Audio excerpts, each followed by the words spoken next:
अस्सलाम वालेकुम दोस्तों, आज हम डिस्कस करने जा रहे हैं कि हमारे स्कूलों में जो बच्चे हैं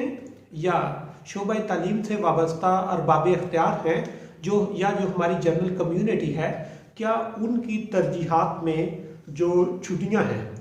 ये टॉप प्रायोरिटी भी होनी चाहिए या छुट्टियों के अलावा भी हमारे कुछ मसाइल हैं जिन पे हम बात कर सकते हैं।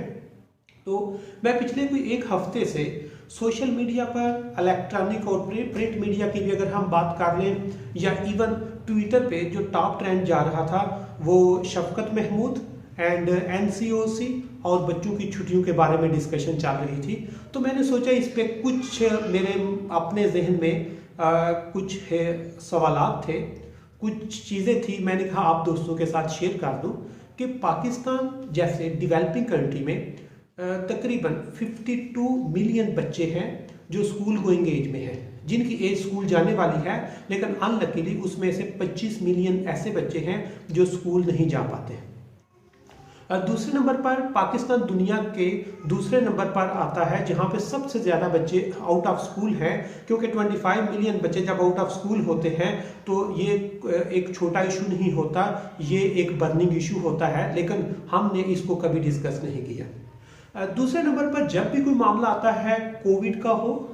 या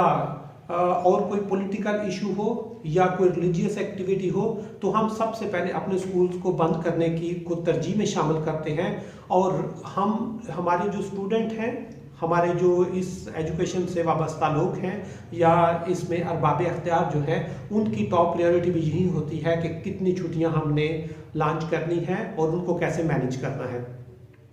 इसमें ऑलरेडी मैं आपको बताता जाऊं कि दुनिया में अगर आप लोग इंटरनेट पे भी सर्च करें कि कौन से कंट्रीज हैं जहां पर सबसे ज़्यादा पब्लिक हॉलीडेज होती हैं, तो पाकिस्तान उन टॉप 10 की लिस्ट में आता है। दुनिया के अगर 10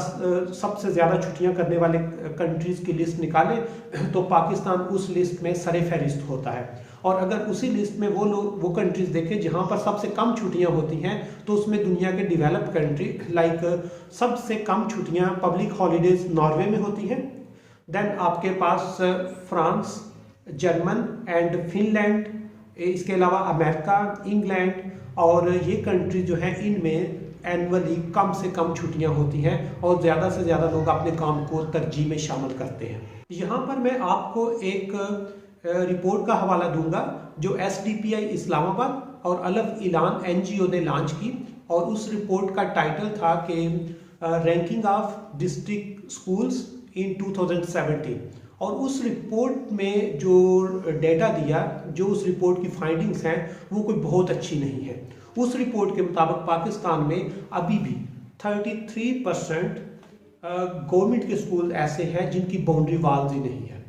और 33% तकरीबन 55,000 स्कूल बनते हैं। मतलब पाकिस्तान में 55,000 ऐसे स्कूल हैं जिनकी बाउंड्री वाल्स ही नहीं है। और साथ ही उन्होंने ये बताया कि 37% आपके ऐसे स्कूल हैं जो तकरीबन 65,000 नंबर बनता है। 65,000 स्कूल ऐसे हैं जहां पर बच्चों के लिए पीने का साफ पानी भी मैसर नहीं है, और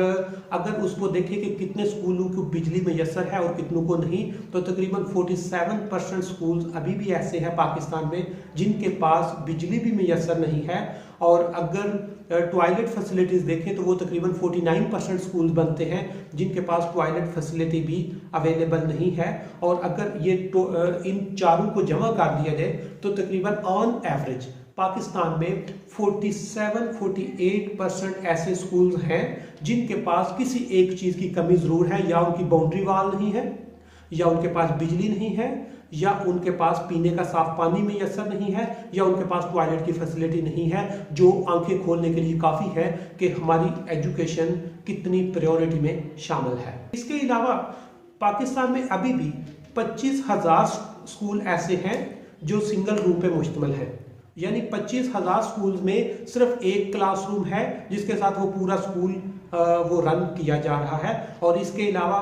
पाकिस्तान में तकरीबन 45,000 ऐसे स्कूल हैं जो एक टीचर के साथ चलाए जा रहे हैं। मतलब एक ही टीचर वो सारे का सारी जो क्लासेस हैं, सारे जो एडमिशन्स हैं, सारी जो स्कूल की एक्टिविटीज़ हैं, उसको भी मैनेज कर रहा है, जो कोई बहुत अच्छा शुरू नहीं है। इसके अलावा यही SDPI और अल इलान की जो डिस्ट्रिक्ट एजुकेशन रैंकिंग रिपोर्ट है वो ये बताती है कि पाकिस्तान में अभी तक तकरीबन